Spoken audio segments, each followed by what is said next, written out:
New York City news, and it's pretty big. HTLA, of course, will be there to bring it to you live. Yes, we will. At One World Trade Center. Yes, and I'm going to get Gilbert. You're coming. Yes. Oh yeah. Yeah. If there's one place I want to be with Gilbert Gottfried, it's definitely at the top of the World Trade Center. Yeah. Yes. Well, the One World Trade Center Observatory is scheduled to open in May.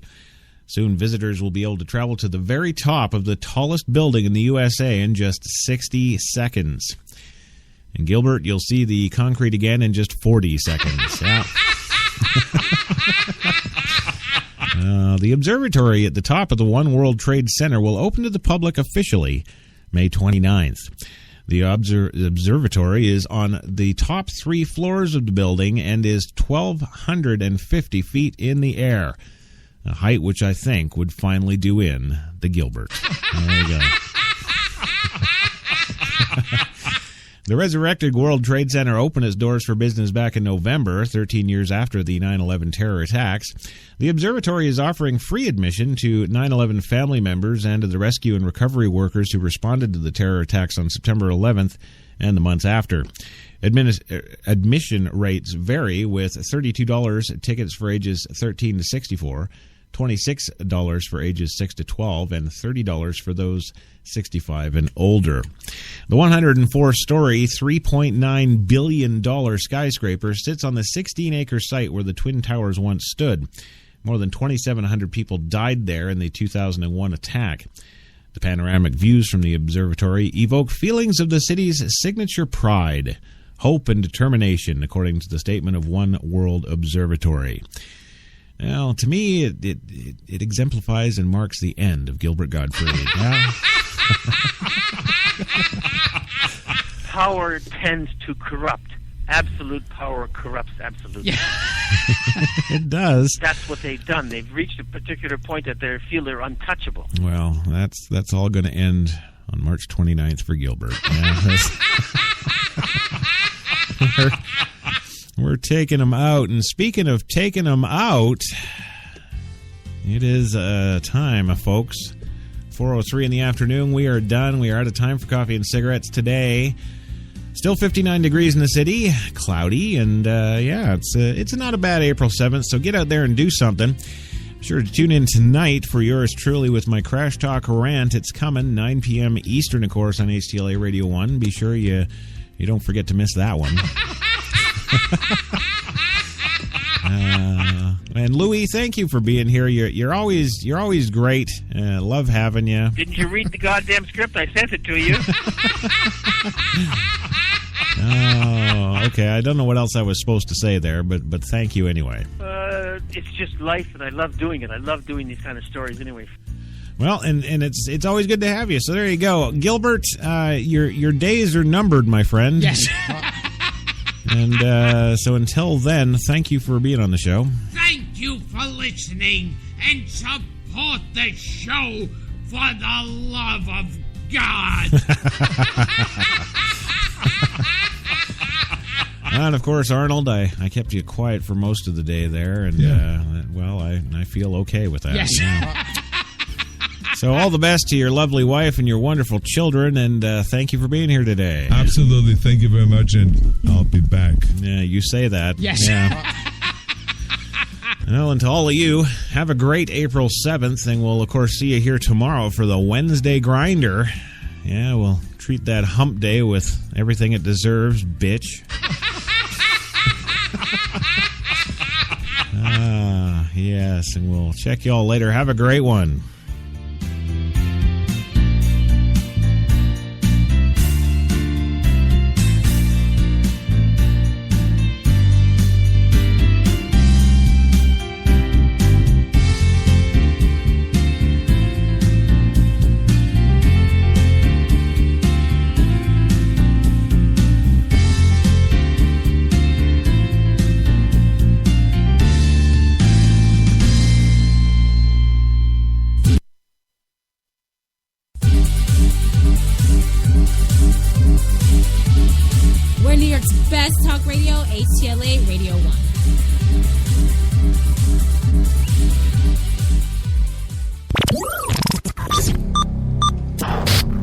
program is intended for mature audiences only. If you have any homicidal or suicidal feelings, please consult a doctor before listening to this program. Well, are you fucking gay? Are you? Are you, sweetheart? Oh, yeah. 9 p.m. Eastern Time, of course. You got it tuned. HTLA Radio 1, New York's best talk. And of course, it's Tuesday night, which means it's Crash Talk. And tonight's show, RFRA, not RGAY. Yes. Of course, the Religious Freedoms Act is what we're talking about today on Crash Talk. Well, no, we're not talking. I'm talking. Yeah. I'm not a happy camper, in case anybody is interested. Yeah, I know you're not, are you? No? Well, at least the kids are interested. Yeah, the kids are interested. There you go.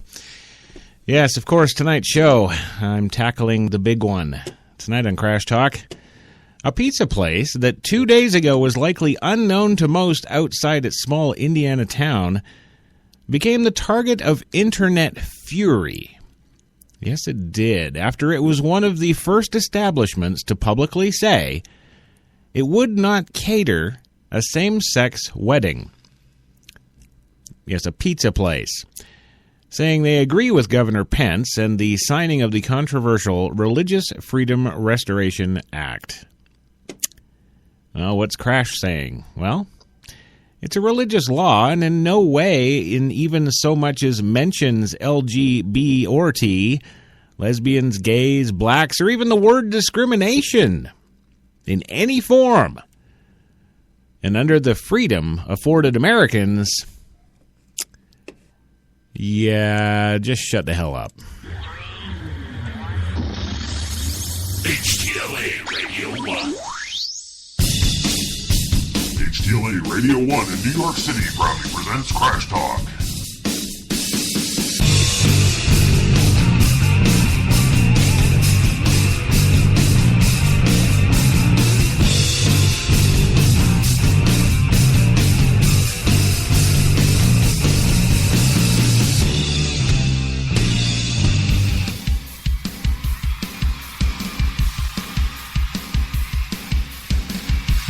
Ladies and gentlemen, HTLA 97.3 FM in New York proudly presents rock superstar Crash Jesus.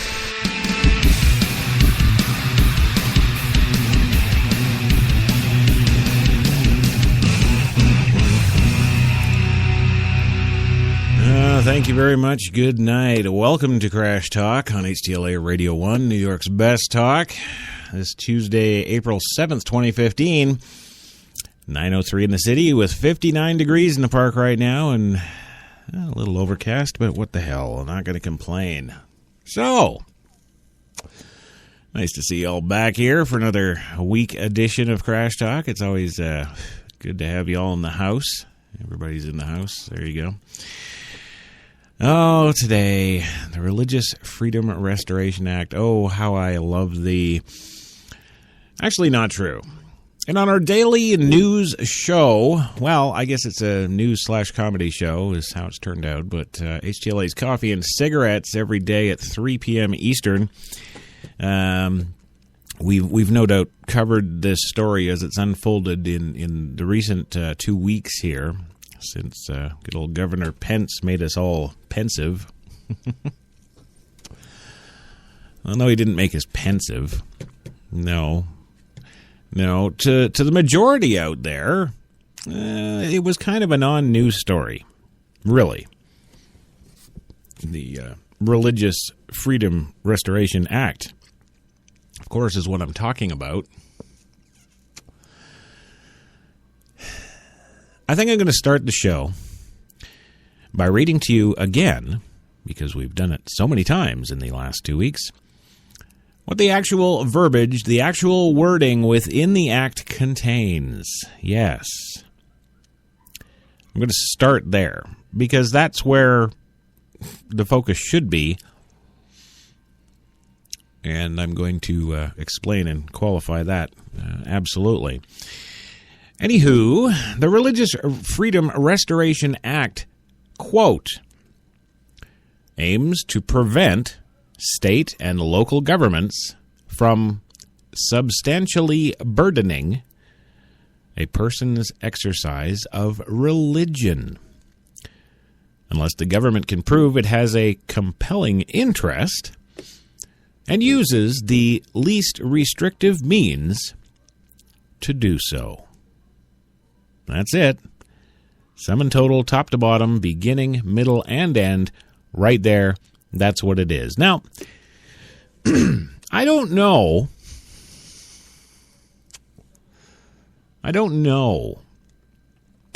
why LGBTers are up in arms about this. I don't know. There's no mention of lesbians or gays or bisexuals or transsexuals or, well, indeed, any kind of sexual in this act. There is none. Absolutely none. Not a single mention of any of those groups or peoples or, well, indeed, the word itself, discrimination. There's nothing in there about that. It's talking about governments loosening their grip of substantially burdening a person's exercise of religion. Now, me being a Canadian, I kind of thought, okay, well, maybe there's some religions out there that hate gays or hate lesbians or hate bisexuals or transsexuals or lesbians or maybe... No, there's not. No, there's not a single religion out there. And, okay, yeah, you're going to be like, oh, well, the Christians believe. The Christians believe what? If you look at religion, ladies and gentlemen, let's look at religion for a moment, please. They're all storybooks. Every single religion out there. And I know a lot of you, I know I have a lot of listeners in that U.S. Bible Belt that are probably going to turn me off now. But I also have a lot more listeners who actually do some critical thinking on their own, and that's why they listen to this show. So I'm talking to them right now. And with all these different religions, all it really boils down to is a different version of the same kind of story. All right? And that story is, God is your God, and God died for you, or God sent his son to die for you, or Muhammad went in a cave somewhere someday and came out and, Buddha did this, that, and the next thing, and that stuff. And I mean, it's all the same thing, essentially. And what do all these religions do? Well, they have rules, don't they? They have rules. Thou shalt not kill. There's the first one. Well, do we? Yeah. Do we kill LGBTers? Well, I guess maybe sometimes, although oddly enough, I haven't seen any stories of late pointing the finger at a religion killing gays or lesbians or bisexuals or transsexuals. No.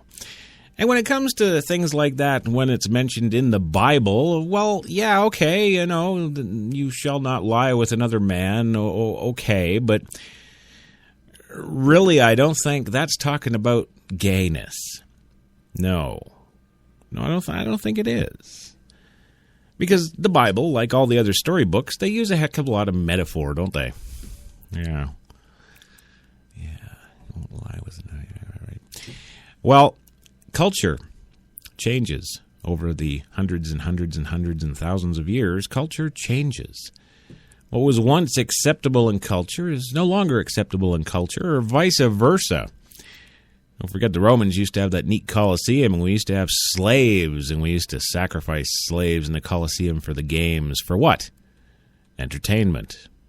Well, now what do? Well, we get Russell Crowe and a whole bunch of extras, and we make a movie about slaughtering a whole bunch of people in the name of entertainment. Right. So it's this kind of society we've created that's, well, for the most part, simulates everything. Hell, even in our food, we've got simulated food, thanks GMO. But really what I'm talking about here is the freedom for all of you and me to go out there and follow any one of those storybooks we want, and to follow the rules that are contained therein. I don't see in any of these storybooks anywhere that anybody is saying go out and kill gay people. Go out and kill bisexuals. Go out and kill lesbians. Go kill the transsexual. Well, the reason they don't mention these things, well, I know in the case of transsexuals, it's because they didn't have the technology, up until about 30 years ago, to even be able to do this. But now we do, don't we? Ah, yes, technology. Yes, thank you, Steve Jobs, Bill Gates. Indeed, Silicon Valley, thank you for giving us the ability to turn women into men and men into women. That's excellent, isn't it? What's it got to do with religion? Nothing. Now, okay, there might be some religions, some newer versions of newer testaments of the same storybooks, where they might actually come out and say, well, you know, being gay is against God. I'm not personally aware of any verse in any chapter in any of those storybooks that actually says that, but I could be wrong. I'm not a religious expert. No, I'm just an average layman who's got a good cross-section of knowledge across all these areas that's quite broad and fairly detailed in some areas, but not all, so I'm going to give you that. Okay, so... Okay, maybe some do say to be gay is against God. In situations like that, nowhere else in the scripture and verse does it say go out and kill gays. Does it say don't serve them in your businesses? Does it say don't let them on the bus? Does it say don't? And if it did, well, then there'd be a real problem, wouldn't there? And maybe that's what the LGBT community is thinking is actually going on with this, but I hate to break it to you guys and girls, or girls and guys, or androgynous, or whatever the hell your gender is. That's not the case. This is simply an act, well, in some states now, a law that states you're free to pursue whatever religion you so choose. It reduces the government's ability to substantially burden a person's exercise of that religious pursuit. That's it. Oh, and they have an added clause in there, unless the government can prove it has a, quote, compelling interest and uses the least restrictive means to do so. And in compelling interest, let's clue you in a little bit on that. Compelling interest would be something like, well, in America, we support your right to, you know, follow the Quran and worship Allah and all the good stuff and live your life according to the good book and yada, yada, yada. Where we're kind of going to draw the line is when you hop on some airplanes and take out some buildings and a couple of thousand people. Kind of get that now?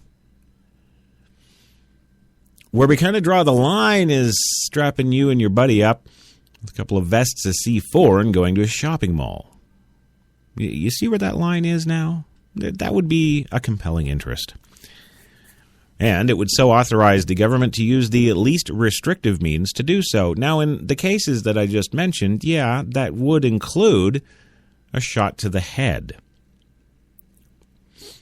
Because, of course, we have other laws in this country, and the government is responsible for enforcing all of those laws. So you can kind of see their point. Yeah. Well, what about this religious freedom law? Now, I've read it to you verbatim. Okay, we know what it is now, don't we? Okay? And again, I reiterate, there's no mention of gays or lesbians or bisexuals or transsexuals or indeed the word discriminate or discrimination or impeding your right to do anything else. In fact, it further enforces your right to follow the religion of your choice, doesn't it? Yes, thank you. Well,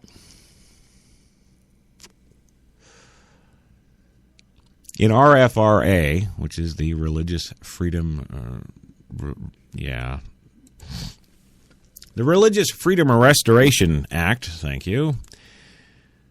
Well, when it comes to that and politics, perception is really the reality, isn't it? Now, Indiana's religious freedom war was, at its heart, a public image battle rooted in perception and misperception. And perhaps no one suffered more from the fallout than, of course, poor old Governor Mike Pence, did he? He was really the sacrificial lamb. Well, the reality of the law, a change in the standards that courts use to determine cases of religious freedom, appears to be at once both narrow and sweeping, and the reality of the, quote, fix, which effectively ended Indiana's immediate public relations crisis, but has not spoken to the deeper self-inflicted wounds, appears to be marginal at best. Well, consider the Religious Freedom Restoration Act as a coin.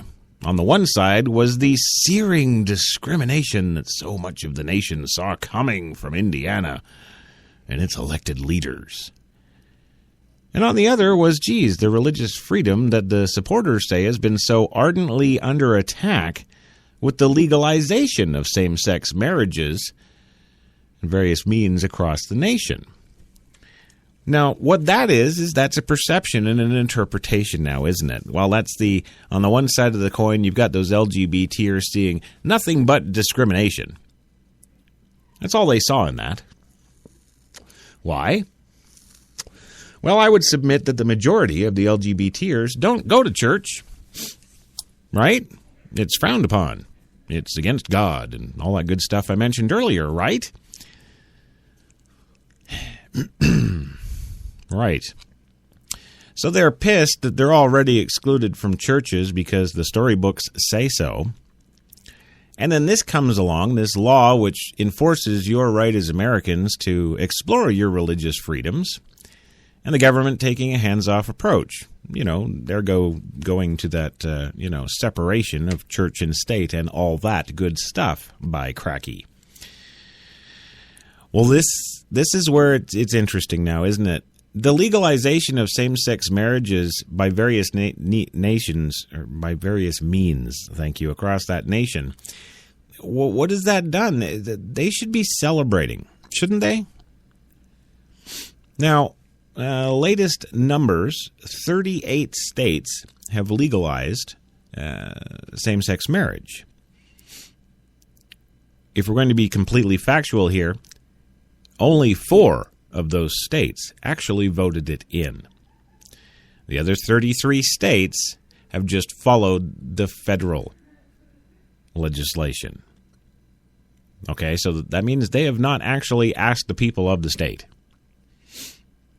So that's how they're able to claim, 37 states are now, pro-gay marriage.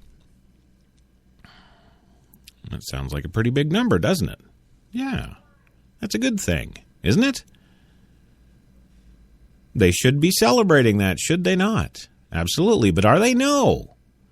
No, they're going and sticking their noses into every other law which they can backhandedly turn to an LGBT issue. That's what they're doing. That's why they're all against this religious freedom law. Oh my God, it's all discrimination. It's discrimination. Now, if the law actually said that the Religious Freedom Restoration Act, well, no, they'd actually have to retitle that, wouldn't they? Religious freedoms have absolute zero to do with any LGBT concerns, except maybe their personal problems with a church for not letting them go and worship because the storybook says it's not good. Well, that I would submit to the LGBTers is something they need to take up with their local pastor or bishop or whatever.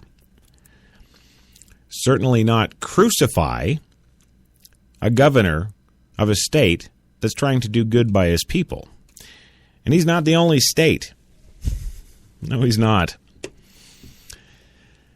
Now, let's take Pence, who has unintentionally fueled the national uproar with his appearance on ABC's This Week last Tuesday, where he had called a news conference that fixed some of the problems from that appearance, but it was still blaming the problem on the very root of politics, that public perception. He says here, and I quote, "I don't believe for a minute it was the intention of the General Assembly to create a license to discriminate or right to deny services to gays, lesbians, or anyone else in this state. It certainly wasn't my intent," Pence said in that news conference, "but I can appreciate that that's become a perception, not just here in Indiana, but across this country, and we need to confront that." Well, for those of you who don't understand what he just said, he's basically saying, wow, you morons, I can't believe that you actually drew these conclusions out of this piece of legislation. I don't know how to defend against that. You're just stupid. That's what he's saying, because indeed you are. Words are words, and as much as the younger generation in this country has tried diligently to come up with new names for things, and, well, that word's no good anymore, we have to do this, that, and the next thing. I reference BAE. B-A-E.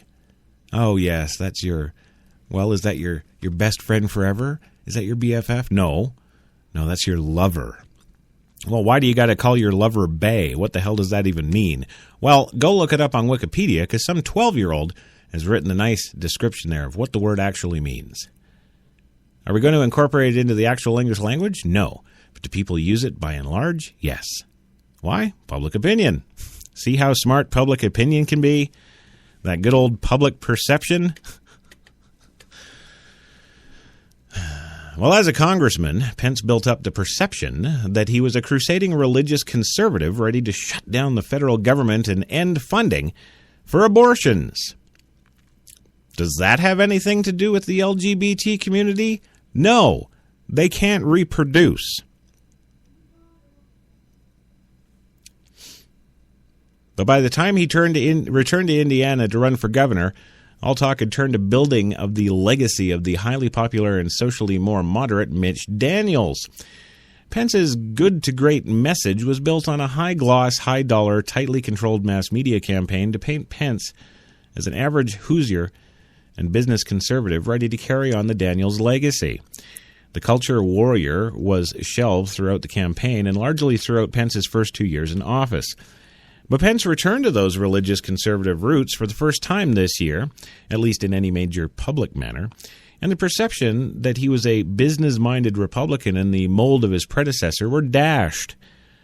The image that Pence had built in Washington retook hold. It was that person, that religious crusader whom George Stephanopoulos evoked March 29th. It was a small group of powerful Indiana business leaders and Republican power brokers who appreciated that problem, and the only real way to fix it, which is why they stood behind House Speaker Brian Bosma and Senate President Pro Tem David Long on Thursday at the news conference called to announce their religious freedom fix. Many in that same group have donated to and worked closely with Pence and Daniels behind the scenes.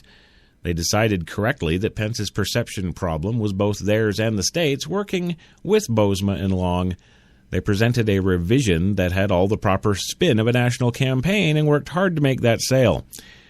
The broader perception problem might have been Indiana's, but the deeper problem might be Pence's and the questions raised about his political priorities going forward. Well, I don't know what to tell you about his political priorities going forward, but I do know what the law says. I do know what he's talking about, and I'm trying to break it all down for you folks tonight. So, I got to go for my first commercial break, but when I come back, we're going to talk about that revision and how does it extend discrimination protections for LGBT. And we'll have some expert opinions. We'll be back in 2. And you are listening to Crash Talk with Christopher John Taylor, a.k.a. Crash Jesus, on HTLA Radio 1, New York.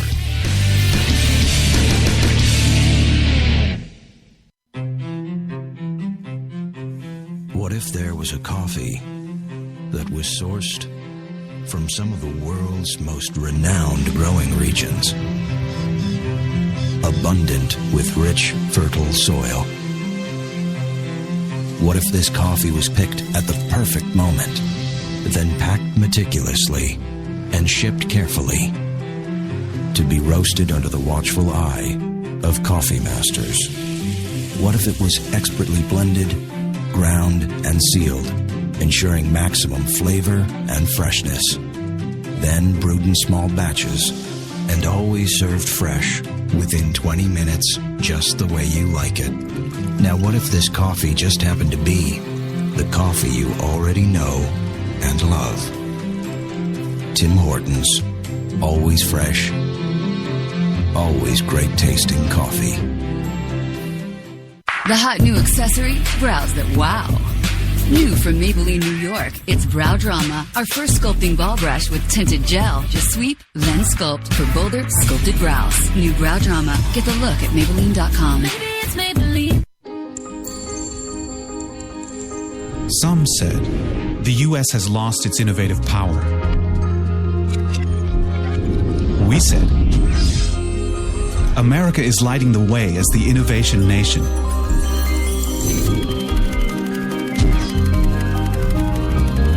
Singular insights, superior execution. That's the power of global connections.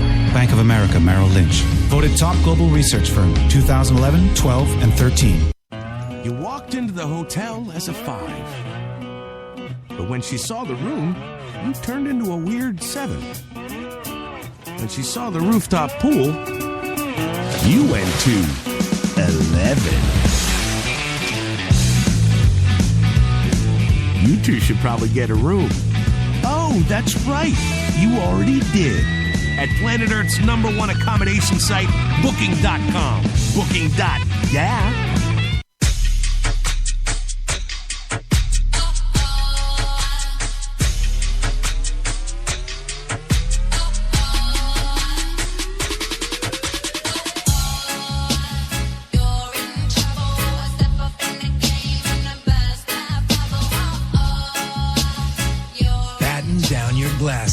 White Rum has a new captain. Introducing the all-new Captain Morgan White Rum. 5 times distilled for a smoother taste. We're New York's best talk radio, HTLA Radio 1.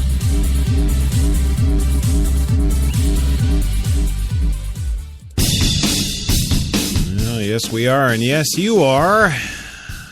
Welcome back to Crash Talk for this Tuesday night, April 7th, 2015. Yeah. Crash Talking. What are we doing today? We're doing RFRA, not RGAY. That is the show title today. Of course, we're talking about that, the good Religious Freedom Restoration Act. Yes, we are.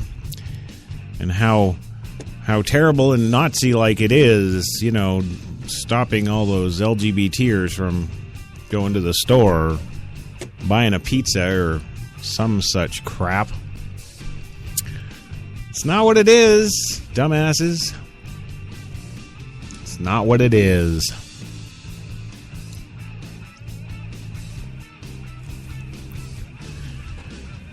Well, anywho, we are back, and we're going to get right back into it now because I'm not going to waste any time. So what are we talking about this segment? Well, we're talking about RFRA revision does not widely extend discrimination protections for LGBT. This according to the experts. Yeah. And after my first segment there, you call yourself an expert? Yeah. Thank you very much. There we go. We're back. Well, the changes to the state's embattled Religious Freedom Bill would only offer anti-discrimination protections for gays and lesbians in 11 Indiana communities where such protections already exist, legal experts say. The amendment, which Governor Mike Pence signed Thursday, would prevent Christian bakers, florists, and other small businesses from denying services to same-sex couples who are seeking to get married. No, it doesn't. Do I got to go back and read this again? Religious experts? Yeah. The Religious Freedom Restoration Act aims to prevent state and local governments, period, from substantially burdening a person's exercise of religion, period, unless the government can prove it has a compelling interest, period. And if it does, use the least restrictive means to do so, period. That's it. That's the Religious Freedom Restoration Act. That is the quote. That is the wording of the law. I don't know what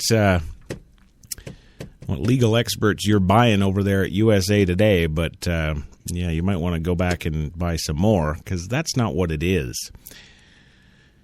Only in communities such as Indianapolis and Bloomington that already have local ordinances to prohibit discrimination based on sexual orientation, legal experts on both sides of the debate agree. In the rest of Indiana, discrimination against gays and lesbians still is not expressly prohibited, says Daniel Kunkel, a professor at Indiana University Maurer School of Law. Well, according to him, he says the law has a gap in Indiana that we do not have. Even with this amendment, the statewide protection for gays and lesbians, Kunkel said it does not in itself prohibit a statewide discrimination based on sexual orientation. Well, that's because it doesn't mention sexual orientation. I hate to break it to you. Well, he says what the law does is ensure that religious objections protected under Indiana's Religious Freedom Restoration Act, or RFRA, cannot be used as a defense in discrimination lawsuits in communities that already have human rights ordinances. Really? Okay. I didn't read that part of the law, apparently, that they, have been posting on every major news source everywhere out there since this whole thing started 2 weeks ago. Yeah. There's nothing about that crap. But, of course, I guess if you mix that RFRA in with all the other obscure, stupid little laws and ordinances around local government, you might run into something. Yeah, I guess that's what they're talking about here. But the act itself? Nah, next window. Sorry, doesn't apply.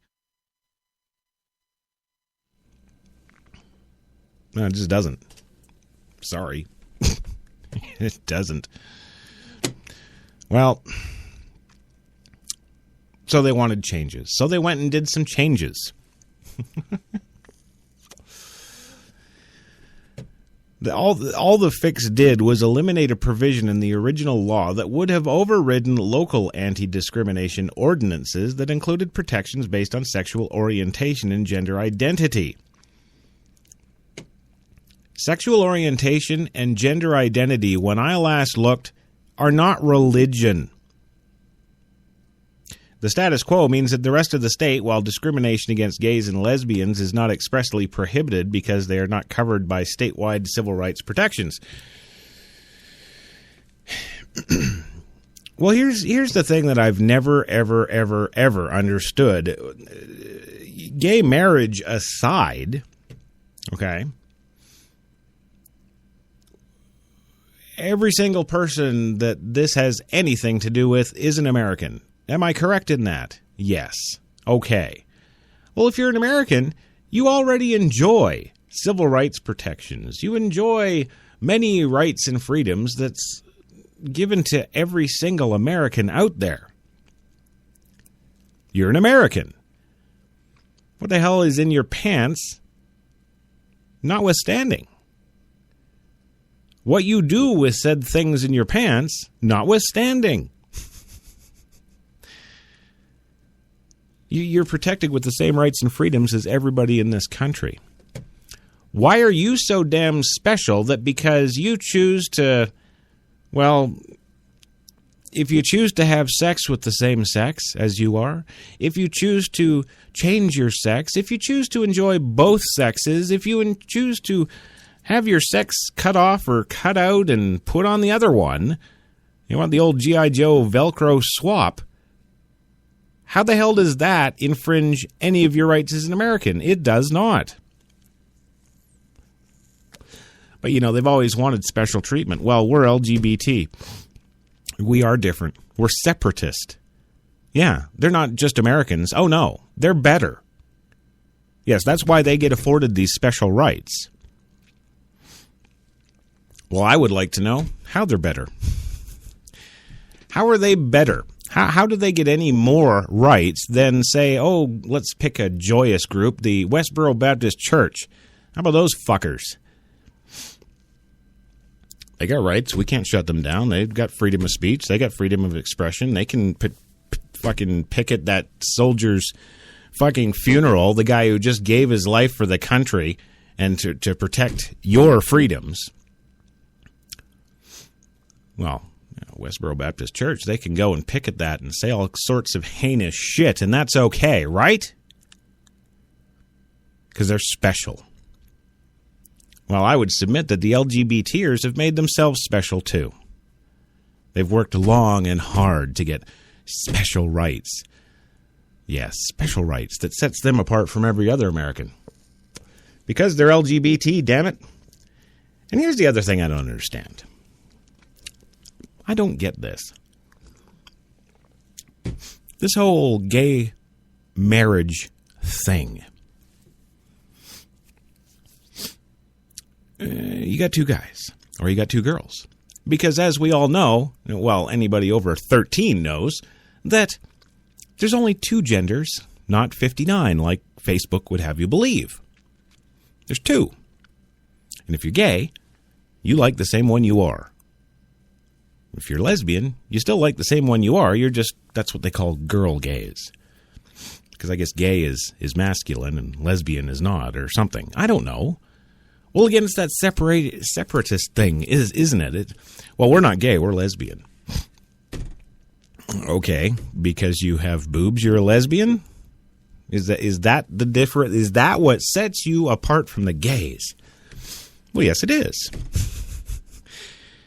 They separate themselves from within their own group. Do you get to see that yet? They do. It's all about being special. It is. My St. Patrick's Day parade is taken over now every year in New York City by the Rainbow Flag Banner. It's the first one out there.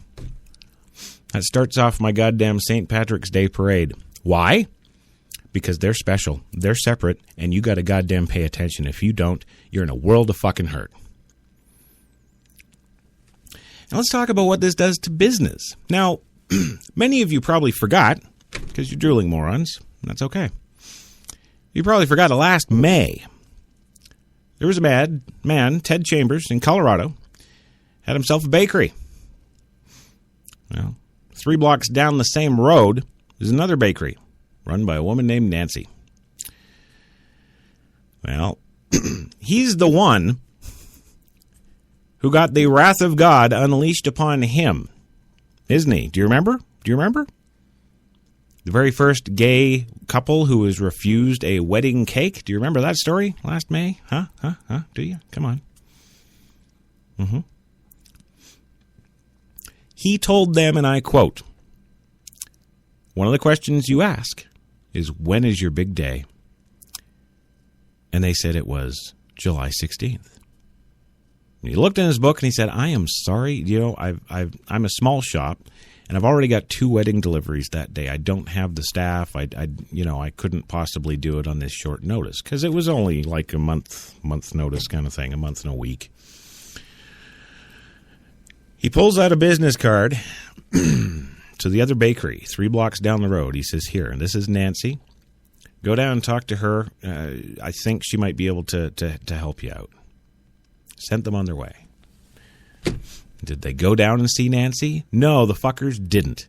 What'd they do? They went to their lawyer. They went to the congressman. They went to the governor. They went and started a state case against this man and his bakery for ridiculing them and separating them and not giving them their wedding cake. Why? Because it's a good story. And because it's a good story and the PCers are all with you and the whole LGBT community will rise up with you, because we've been doing it now for years now, petitioning the government for all these changes because we want to have changes. It's big news, and you got to be the PC thing these days. You got to do the right thing. Do the right thing. Don't say the wrong thing or we'll take your job. That goes on every day, people. some VP of marketing for some company. She had to go down to South Africa for a business trip, and she said something in passing about black people. Lost her job right there on Twitter. She put out a tweet, something I hope I don't get mugged or something, or robbed, whatever. You know, something perfectly legitimate to say going down to South Africa. But I guess the rest of the world doesn't know that. They just sit on their fat asses looking at their Twitter feed going, oh my God, did you see that? That VP lost her job. Oh yes, and it was a her, by the way. So you've just cost a woman her career. Well done. Bravo. Hats off. But getting back to my bakery man, what ultimately happened to him? Well, he got slapped with so many fines, he was put out of business. Why? Because he was busy that fucking day. So now, what is the moral of this story, Crash? Well, here's the moral of the story. When a gay couple comes into your business now, I don't care if you sell guns, if you're a restaurant, if you're a clothing store, I don't care what you're doing in business, ladies and gentlemen, anymore. But if you're doing anything in business out there in America, when gay people come into your store now, you have to bend over and take it. You have to afford them every single option and service that's available. And if you can't do it, you have to make it happen, or they'll put you out of business. Who the hell gave these fuckers that kind of power, that kind of broad authority to shut down your family's business? Huh? You think big stores, chain stores like Walmart aren't afraid of the same things?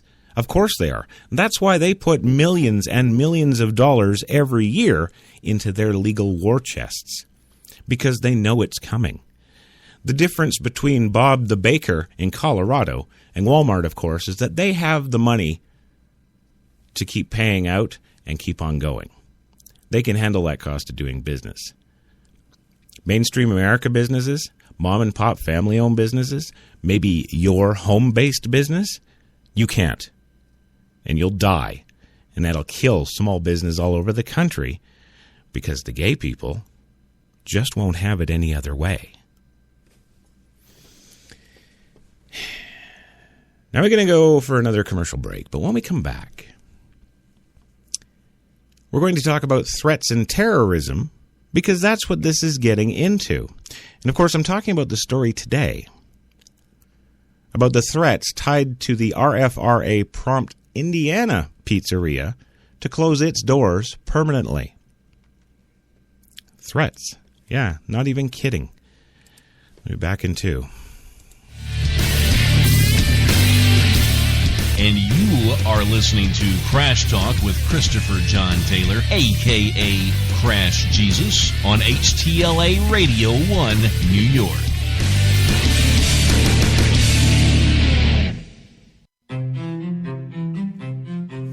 What if there was a coffee that was sourced from some of the world's most renowned growing regions, abundant with rich, fertile soil? What if this coffee was picked at the perfect moment, then packed meticulously and shipped carefully to be roasted under the watchful eye of coffee masters? What if it was expertly blended, ground, and sealed, ensuring maximum flavor and freshness, then brewed in small batches and always served fresh within 20 minutes, just the way you like it? Now, what if this coffee just happened to be the coffee you already know and love? Tim Hortons. Always fresh. Always great tasting coffee. The hot new accessory, brows that wow. New from Maybelline, New York, it's Brow Drama, our first sculpting ball brush with tinted gel. Just sweep, then sculpt for bolder, sculpted brows. New Brow Drama. Get the look at Maybelline.com. Maybe it's Maybelline. Some said the U.S. has lost its innovative power. We said America is lighting the way as the innovation nation.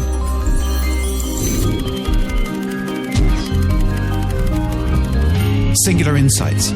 Superior execution. That's the power of global connections. Bank of America Merrill Lynch. Voted top global research firm 2011, 12, and 13. You walked into the hotel as a 5. But when she saw the room, you turned into a weird 7. When she saw the rooftop pool, you went to 11. You two should probably get a room. Oh, that's right. You already did. At Planet Earth's #1 accommodation site, Booking.com. Booking.yeah.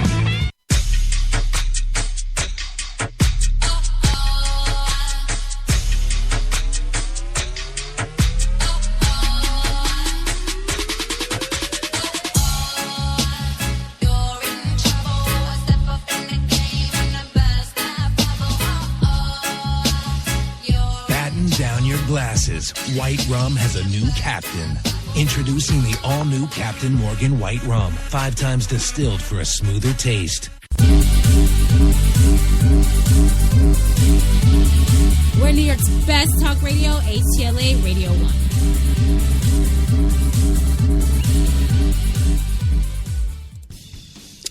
1. Yes, we are back, and we are New York's best talk radio, HTLA Radio 1.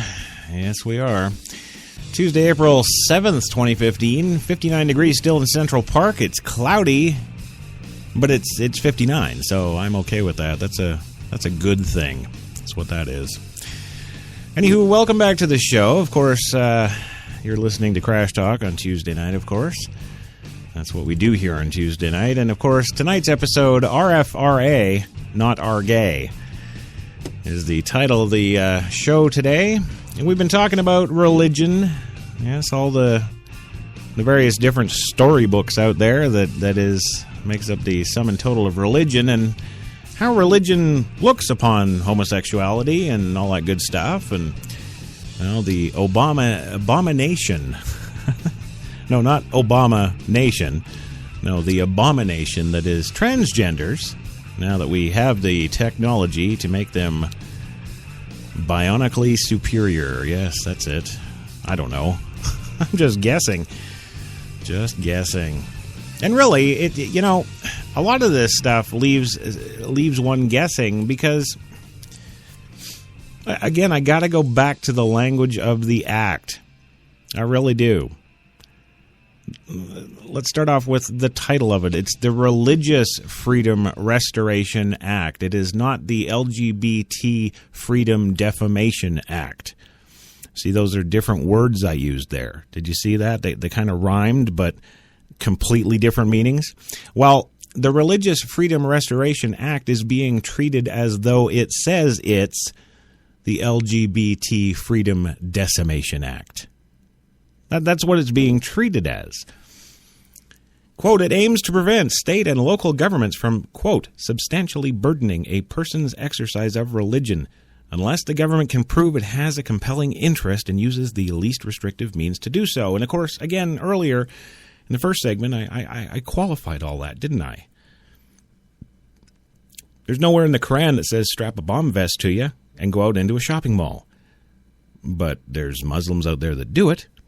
That's why the government reserves the right to say that unless it has compelling interest, of which, of course, the bomb vest guy at the mall would be a compelling interest, and they use the least restrictive means to carry that out. Well, yeah.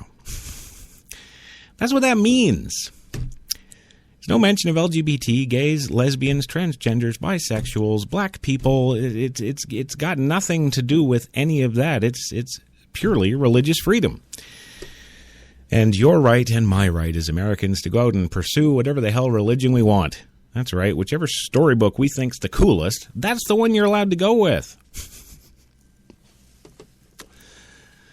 But no, it's all anti-LGBT.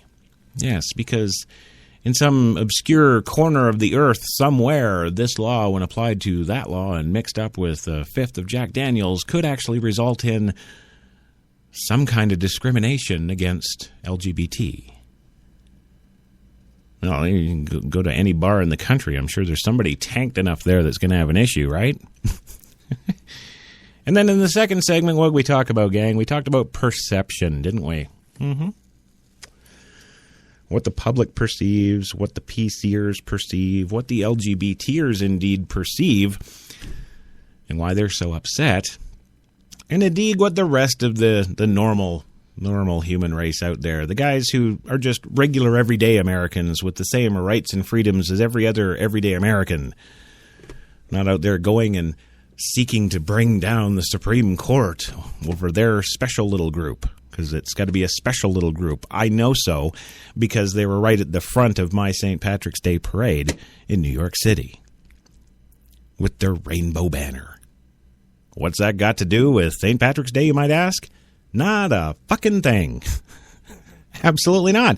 But politically what? Politically, the mayor stuck them right in that parade, front and center. Right, the first thing to hit the streets was that banner. St. Patrick's Day. Yeah.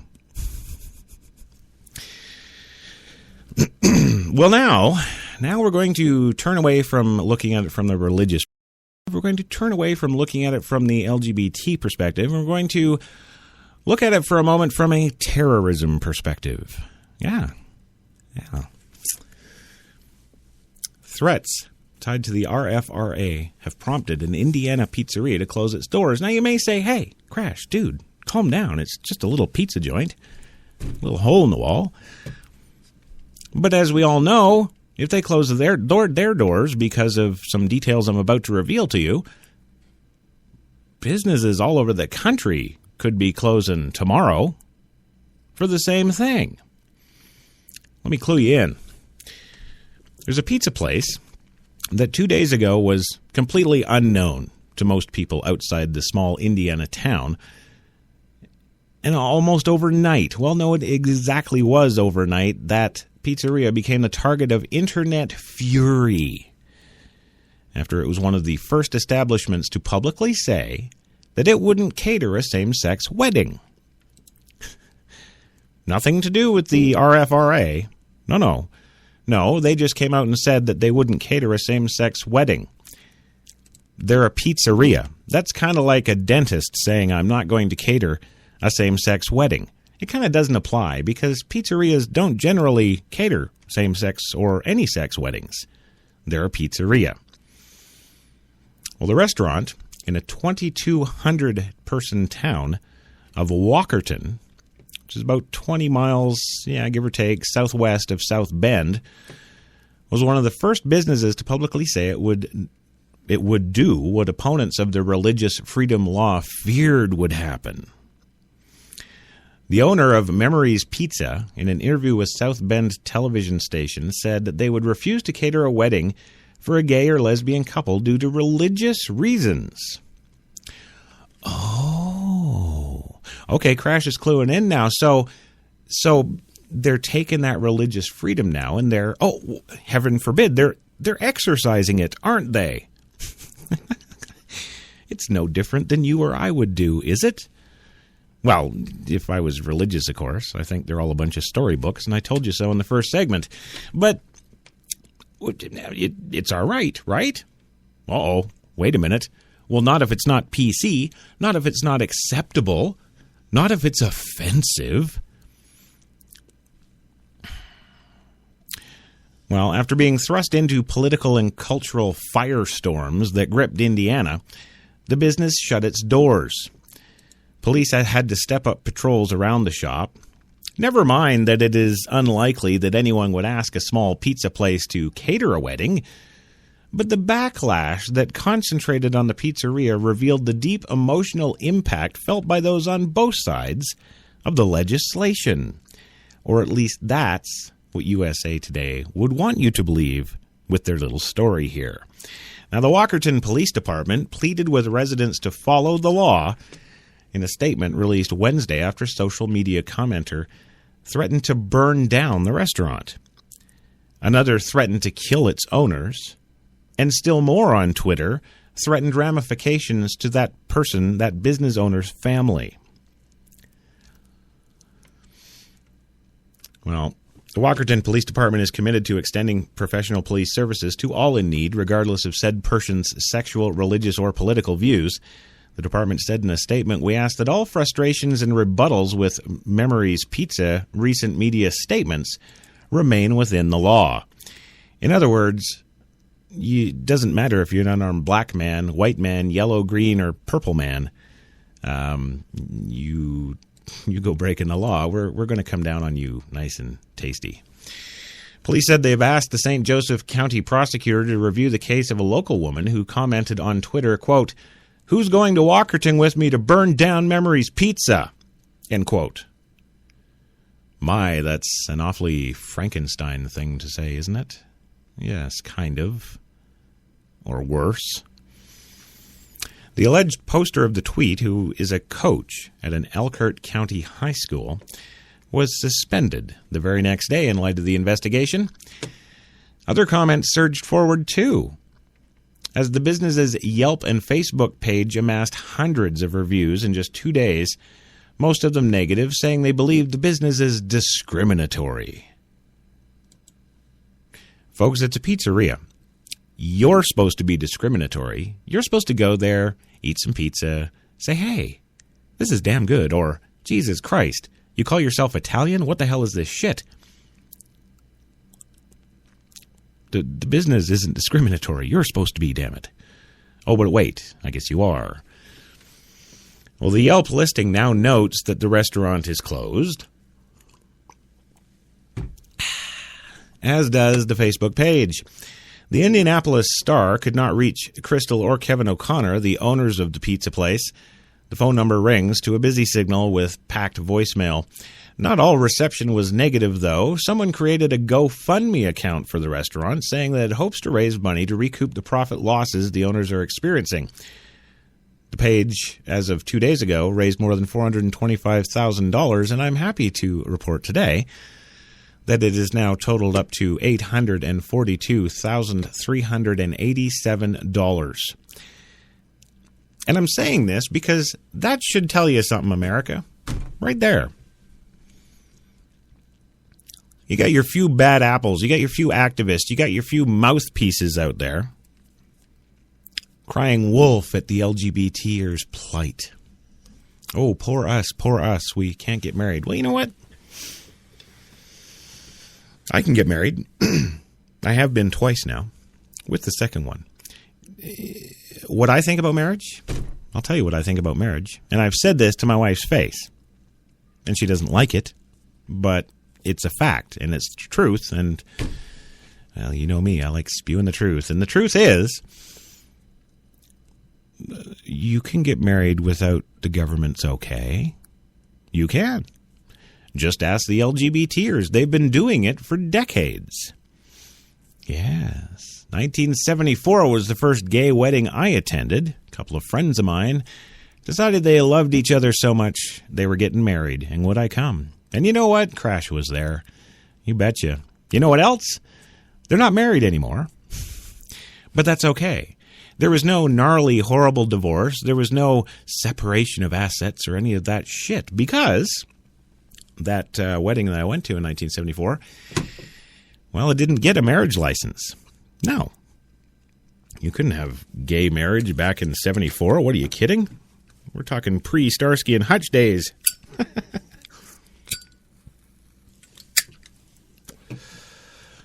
So they just split up, went their separate ways. They're still friends, talk to each other today. It's all nice. Well, as I can personally attest, my first lovely wife and I. Oh, not so lucky, no. The ramifications of which are still being felt to this day. I can tell you very much, thank you, and no, it's not a joyous thing. What is that? It's a piece of paper. It says that the government recognizes you as a married couple and will tax your ass accordingly. That's what a marriage license is. Everything else is for the bride and groom, whether they're boys or girls and boys or boys and boys and girls. It doesn't matter. The wedding, the $10,000 dress, the reception, the hangover, all of that. That's the marriage. The stupid paperwork is literally the stupid paperwork to sign up for the right tax forms. That is the sum and total. Do you think the government cares? Personally? Does the government take a personal interest in your relationship? No. They don't care. Why would they? They've got bigger things to worry about, like putting LGBTers at the front of the parade. So there you go. There you have it. It's a piece of paper. And why fight for 2 decades to get the right to have that piece of paper and get in the same nightmare that is marriage that the heterosexual world enjoys? Huh? What is the divorce rate now? Like 87% of new couples end in divorce? And those are the legally married ones, the actual straight couples, because we still have some of those. Well, a few. Although I don't think you'll ever see them at the front of the St. Patrick's Day Parade in New York fucking City. No.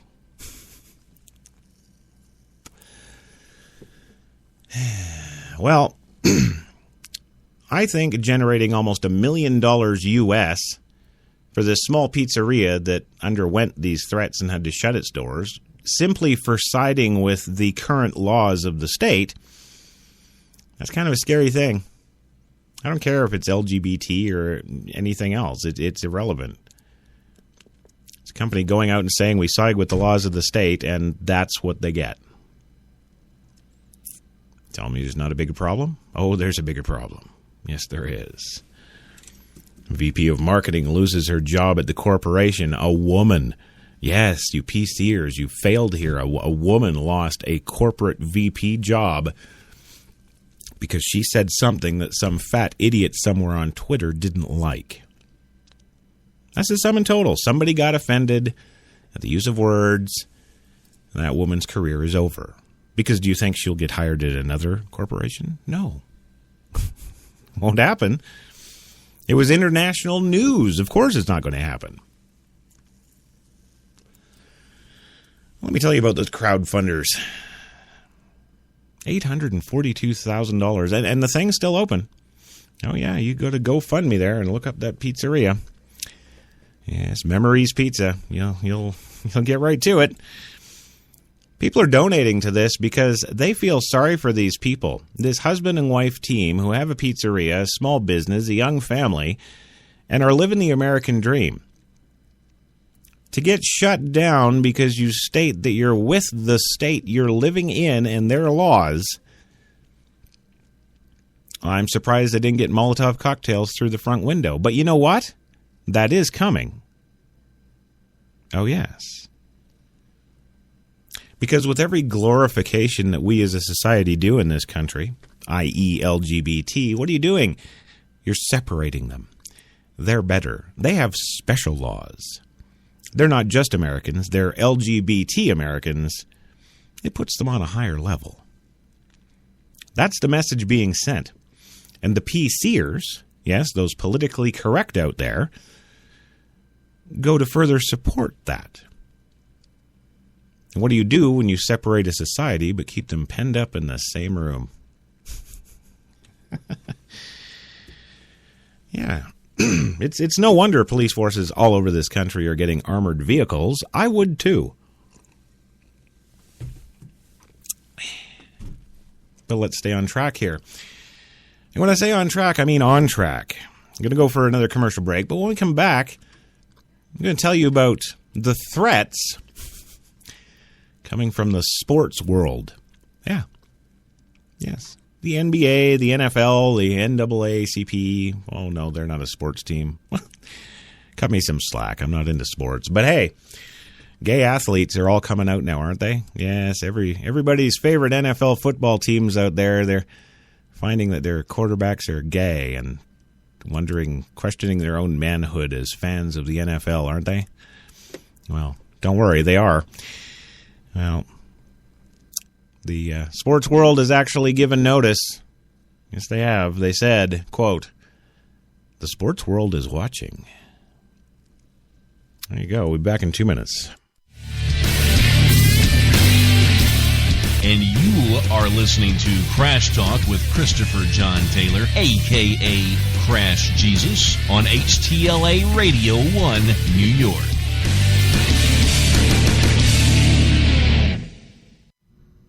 arrived at our hotel in New York, the porter was so incredibly careless with our bags. And the room they gave us, it was beautiful. A broom closet. But the worst part was the shower. My wife drying herself with the Egyptian cotton towels. Shower curtain defined that whole vacation for her. Don't just visit New York. Visit TripAdvisor New York. With millions of reviews, a visit to TripAdvisor makes any destination better.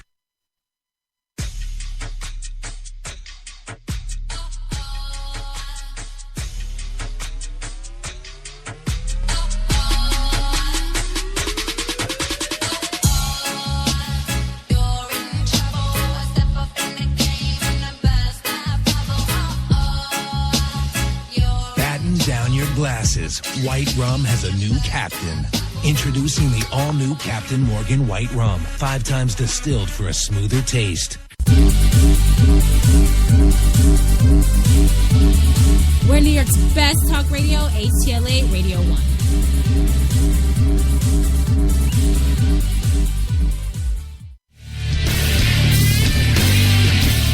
And you are listening to Crash Talk with Christopher John Taylor, a.k.a. Crash Jesus, on HTLA Radio 1, New York.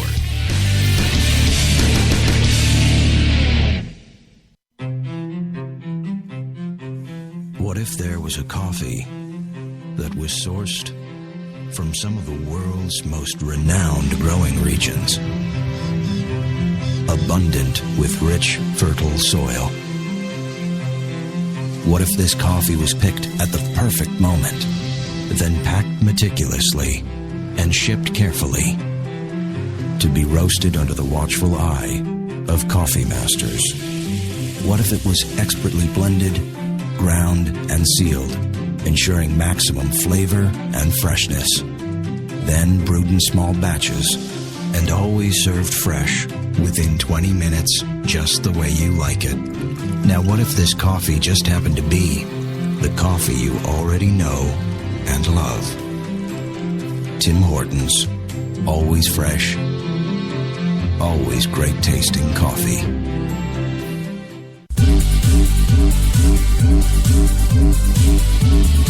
We're New York's best talk radio, HTLA Radio 1.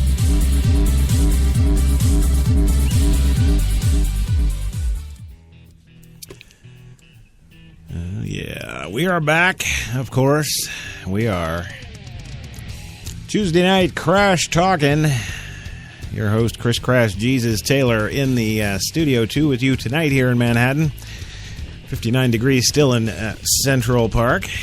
Still cloudy, I think. I don't know. It's dark out. You'll have to go see for yourself. There you go. So tonight we're talking the RFRA, not RGAY. That's the big show. Talking all about that Religious Freedom Act and how it doesn't pertain to gays or LGBTs or lesbians or bis or trans or... Hell, I don't even think it applies to cross-dressing paperboys. It's all about religion. But there's a whole shitstorm, isn't there? Yeah. A shitstorm from the LGBTers. Who, yeah, I'm going to say it, they get shunned by their church and they're pissed. It's got to be it. There's no other reason. Who the hell cares if a pizza joint won't cater your wedding? What the hell kind of lowlife are you if you want pizza at your wedding anyway? Come on, get some taste. Oh. And now, of course, the gay athletes are rising up. Yes, all of our favorite quarterbacks and offensive linemen. Well, they're all out of the closet now. They're all wearing rainbow shorts, and they're about to do you right up the ass. Because the sports world is watching, you fuckers. Yes, it is. They ain't going to take it anymore. They're going to, I don't know, they're going to strike. They're going to go, I don't know, stop playing or something. They're going to, yeah, so you better watch out. Well, indeed, the gay athletes on RFRA are pissed, apparently. NBA veteran Jason Collins reacted the only way he knew how when protest for LGBT rights erupted in Indiana. He jumped into the game. That's right. Collins, who is the Indianapolis for the final hour, sent a message Saturday to Indiana and states considering the religious freedom legislation, quote, "Consider yourselves on notice. The sports world is watching, and we won't stand for anything less than fairness, respect, and inclusion." Oh, yeah? Really? You want inclusion? Well, let's see. Where do I start with that one?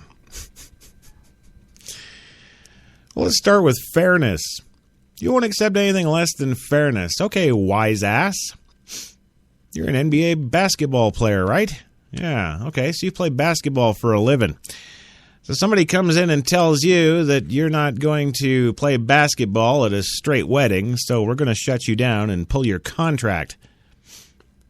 Oh, sure. Yes, Crash, you've just pulled that out of your ass and it couldn't possibly happen. But then, a year ago, would we have ever thought that a pizza place could get shut down by a group such as that? No, that wouldn't happen. Well, now it's happened. So I submit to you, Collins, before you talk about fairness, respect, and inclusion, maybe know what it is you want to be included in. Collins is one of several athletes supporting a campaign dubbed the Final Four Fairness. Sponsored by athlete Ali and Lambda Legal, the push for LGBT equality, Collins said, will continue beyond the NCAA tournament this weekend. The fight is not over, Collins said during a news conference at the plaza outside of Indianapolis City Market. The first openly gay NBA player was joined by Derek Gordon, the first openly gay NCAA Division I men's basketball player. In an interview, Gordon said before the clarification he considered the Religious Freedom Restoration Act to be completely disrespectful. Yes, and for those of you just joining us, let me go back to the wording of what that law actually says. The Religious Freedom Restoration Act aims to prevent state and local governments from substantially burdening a person's exercise of religion unless the government can prove it has a compelling interest and uses the least restrictive means to do so. That's what you're talking about there, you stupid athlete. That's what you're talking about. Yes. Completely disrespectful? Sorry, sir. I submit to you how. Right.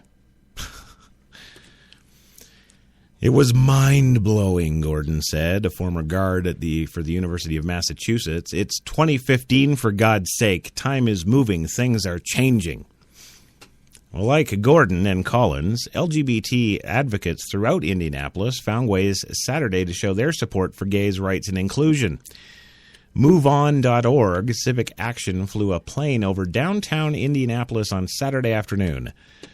The banner said, quote, "Sir Charles is right. Discrimination is wrong," echoing NBA veteran Charles Barkley's criticism of the RFRA law. I didn't know Charles Barkley could read, but I guess that's just me. Indiana Move On members and American Veterans for Equal Rights delivered more than 63,000 signatures to the NCAA headquarters in Indianapolis on Friday, like they've got something to do with anything. The groups are urging the NCAA officials to relocate their headquarters from Indiana. Oh, yes. Follow great Commander-in-Chief George Takei and get the hell out of Indiana. Yeah, go somewhere else because they don't like gays there. Or something. I don't know.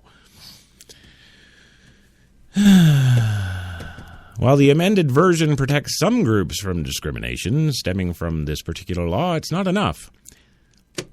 Yeah, says Benjamin O'Keefe, the community manager of MoveOn.org, said in a statement, "We continue to call for the full repeal of this law and for new legislation that protects LGBT people from discrimination."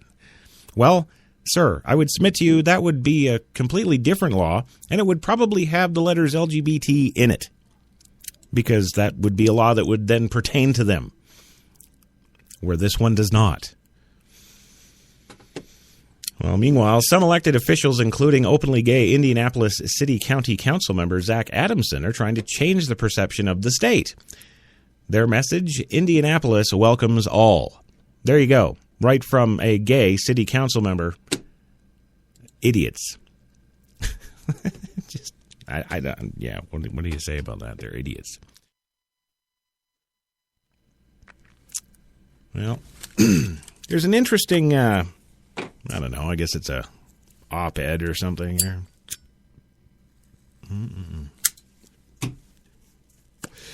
Yes, I'm not allowed to mention the cigarettes I'm smoking, but man, if I could, I would. They're damn good. And of course, you all know who makes the coffee. Yeah, there you go. Well, Kirsten Powers offers up an interesting point on this entire issue here. The gay marriage debates sore winners. Yeah, interesting. The only thing worse than a sore loser is a sore winner. After decades of fighting for gay rights, those who should be guzzling the bubbly are amazingly and surprisingly muzzling the vanquished. It's hard for the people who call themselves liberals while acting like anything but to top their past bullying and intolerance of those who won't fall in line with their worldview. Yet, with the Indiana Religious Freedom Bill, they've pulled it off.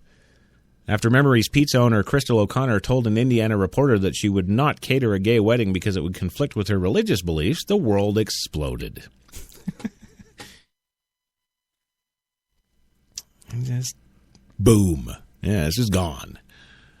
Well, I told you about that girl's golf coach in an Indiana high school that tweeted, quote, "Who's going to Walkerton, Indiana to burn down Memory's Pizza with me?" End quote. The pizzeria outside South Bend received death threats and harassment and felt forced to shut down the shop. Its Yelp page was vandalized with obscene homoerotic pictures. The owners have said they don't know if it will be safe to reopen. How many gay people had asked to have their wedding catered by this small-town pizza joint? Well, the answer is none. What number of gay people had been denied a slice by O'Connor? 0. In fact, the owners told the reporter that they would never refuse to serve a gay customer who came to the restaurant to eat. The wrath of gay rights supporters rained down on Memory's Pizza because O'Connor committed a thought crime. Oh, do you remember the thought police? Huh? Remember that 1984? That Orwell thing, huh? Well, if you don't, read a book. She discriminated against nobody, but thinks the, quote, wrong thing about same-sex marriage, and she said it out loud. She says, here's the thing, I don't support the original Indiana law. I'm both Christian, who doesn't believe the Bible prohibits serving same-sex weddings, and a vocal LGBT rights supporter who has blasted laws similar to Indiana's for their fear that they could provide legal protection to those who discriminate against gay people. But I'm starting to wonder, who really needs protection here, she says. What happened in Indiana is reminiscent of the bullying that led to the ouster of Mozilla CEO Brendan Eich exactly this time last year. Yeah, remember that one. Eich was harangued for 6-year-old donation supporting an anti-gay marriage ballot initiative, but ultimately purged for refusing to recant his beliefs about marriage. Why is he not entitled to his belief? It is America. Oh, well, it's not LGBT approved. It's not PC. That's just not okay with me. No, I'm sorry. I'm Canadian. I came to America for all these rights and freedoms. And after I get here, what do I find? There aren't any.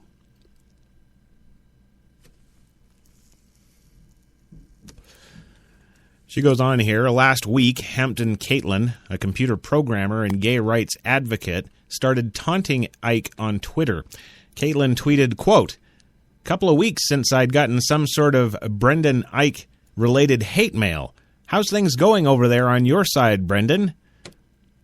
Well, Ike responded, quote, you demanded I be completely removed from any day-to-day activities at Mozilla, and you got your wish. I'm still unemployed. How are you? Well, both Caitlin and Ike got hate mail, but only one lost his livelihood. Is this really what winning looks like?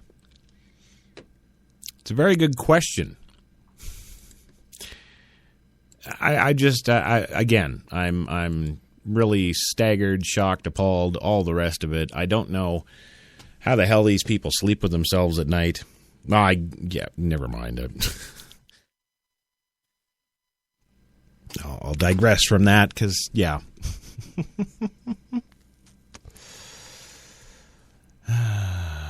You know, I don't know what to say here other than, you know, I really wish all these people would just go the hell away. Maybe get jobs, find something else to do, have a hobby or something. And you know, the one sure thing, the one respite I have in this storm of bullshit is this. You keep going, LGBTers, and you keep going, PCers. Yes, you political correct out there.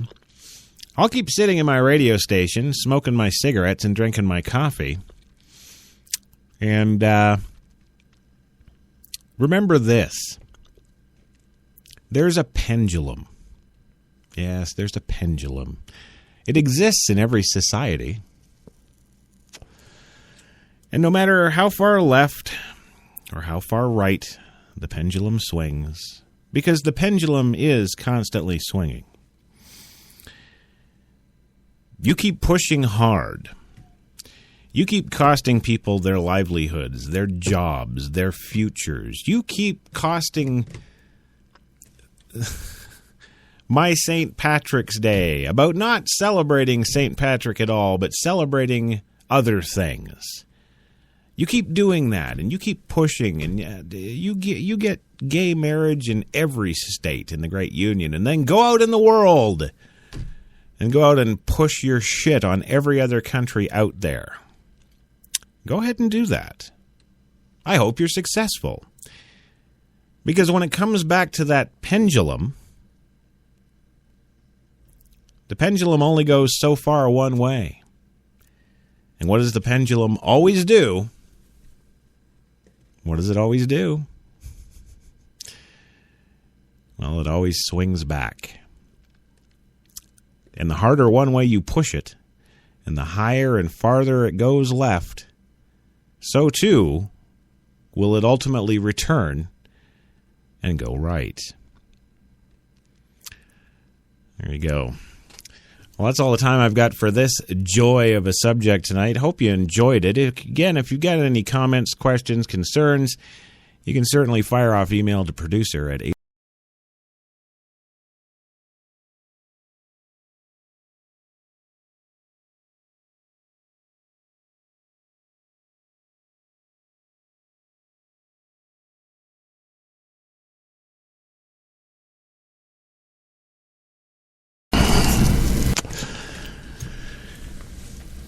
There you go. Well, that's it for me, gang. I am out of here. Thanks for listening. We will check you next week, next Tuesday. That's right. Listen to the man, HTLA Radio 1, New York's best talk. Yeah, thanks. Get on over to HTLARadio1.com. Check out the website, all the other shows we got rolling. And, hey, you never know. You might run into some gay people there. I'd like to thank Jenny in the booth for pushing those buttons, making the show go tonight. The kids, of course. There we go. You were very good tonight. I'll pay you double. Yeah. And you all have a good night. If you want to follow me on Twitter, and I don't know, we can start Twitter wars or something. Follow me up at CRASHTalkin'. And for the station, it's at HTLA Radio 1 New York. There you go. Have a good Tuesday.